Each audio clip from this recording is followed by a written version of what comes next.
And today marks President Donald Trump's 100th day in office, and since he was sworn in for his second term, according to an NBC News poll, the president has a 45% approval rating.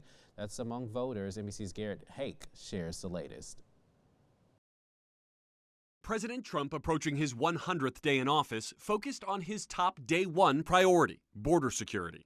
The president signing 3 executive orders on immigration, including one ordering the attorney general to compile a list of so-called sanctuary cities and states that don't fully cooperate with the federal immigration authorities, after a weekend raid in Colorado Springs where the DEA says over 100 migrants in the U.S. illegally were arrested at an underground nightclub frequented by MS-13 and TDA gang members. The American public don't want illegal alien criminals in their communities. They made that quite clear on November 5th, and this administration is determined to enforce our nation's immigration laws. The White House touting a 95% drop in illegal border crossings in March compared to the same month last year under President Biden.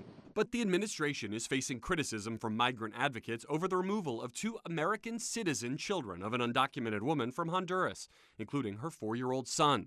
A migrant rights group says he was sent to Honduras without his medication for stage 4 cancer.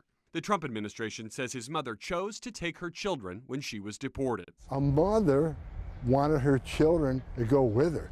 What better due process would anybody want? That's a parent's choice, not a government choice, not a judge's choice. We pressed President Trump's border czar. How is going after families with young kids targeting the worst of the worst?